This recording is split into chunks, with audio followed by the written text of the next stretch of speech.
If you're somebody with a few years left to retire, like many people in the same boat, you're probably wondering, where am I going to get my monthly cash flows after I retire?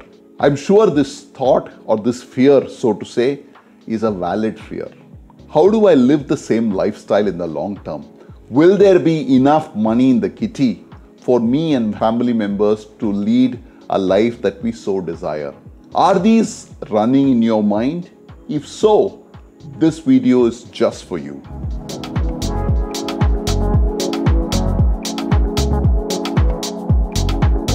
Retirement can be a great period of joy or can be a very somber period depending on what mindset and planning you've done to get to that place. Usually, one needs to look at post-retirement life in two phases. Let's say you retire at the age of 60, is 60 to 75, the first 15 years. It's a very different 15 years to the next 15 years, that is 76 to maybe 90 or more. Life expectancy is after all increasing, so let's plan for it.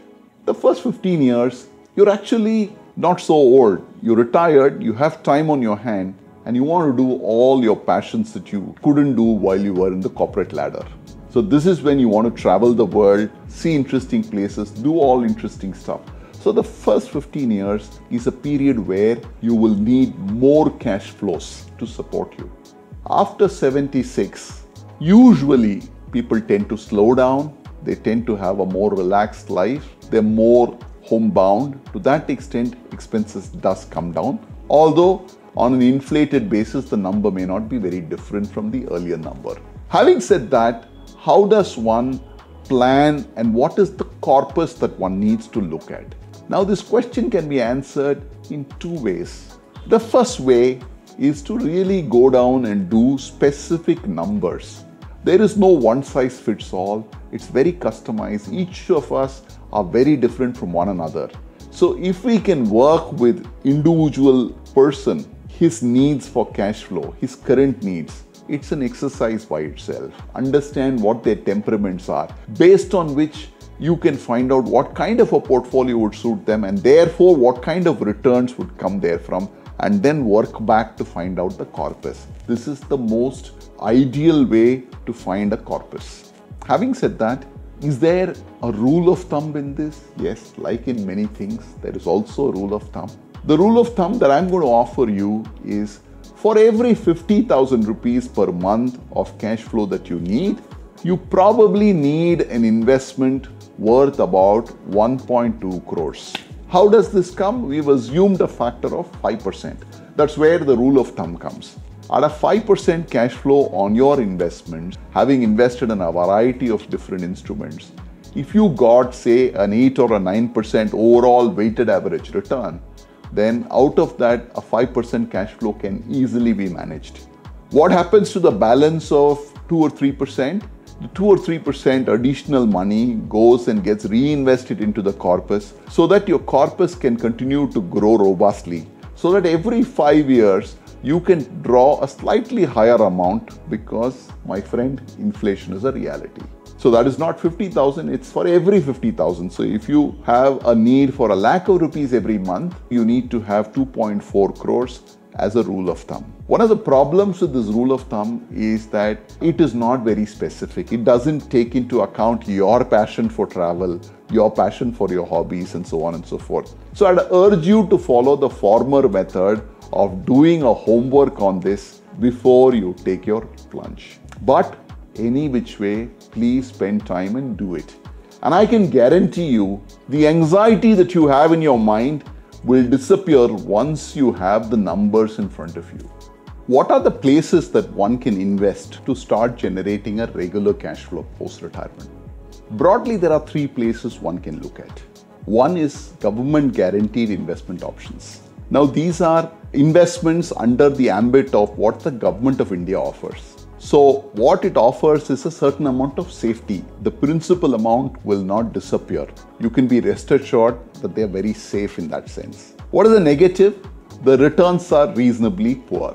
Because it is guaranteed, the rate of return is slightly more than inflation rate, not too much. So these are not products that can serve your long-term interests. They are more for the current day need of yours. So a certain amount of allocation can be made into government guaranteed schemes like the Senior Citizen Savings Plan or the LIC's Varishta Bima Pension or Post Office Monthly Income Scheme or the Government of India's Floating Rate Bond. So all these options provide you a certain amount of guaranteed returns, but like I mentioned, you need to be sure that the rate of return isn't great. The next product that you should look at is what is called hybrid fund of the mutual fund scheme. Now, what is a hybrid fund? Hybrid fund combines two asset classes. It can be an equity and a debt instrument, or it can also be a multi-asset equity, debt, and a little bit of gold added to it. These hybrid funds are generally considered less riskier than a pure play equity fund. So to that extent, as a retired person, they can give you the benefit of a lower volatility, but they also can supplement you with a certain amount of cash flow through the systematic withdrawal plan route. And the last but not the least is an immediate pension plan. When you retire and you get those corpuses, a certain amount of corpus can be parked into one of the immediate pension plans that is offered by a variety of pension plan providers. Now, when you invest a lump sum, from the very next month onwards, you will start receiving a pension. That pension will go on for the rest of your life and can be made to pass it on to your spouse after your absence. Both of you are not there, the principal amount will go back to the nominee mentioned in that policy. Two things are important. Pension is completely taxable in India, so you will have to show it in your IT return if you are getting taxable income, and it is subject to tax. Second is, it's a rigid product in the sense that there are very limited ways in which you can exit if you have a need for money. So to that extent, we wouldn't advocate you to put all your money in a pension product. Put a certain sum of the money that you don't require ever. So these three avenues you can look at. What are the styles of deploying these funds? There can be broadly two styles or more, but I'm going to talk about the top two. First style is looking at deploying about 50-60% of the corpus into safe investments for the first 8 to 10 years. The idea is that during this time, you cannot stomach volatility and therefore you want regular returns, very predictable returns to come to you. But reserving the balance of 50 or 40% to invest into high-risk equity mutual fund investments so that 10 years later, the corpus has significantly grown. That is one approach.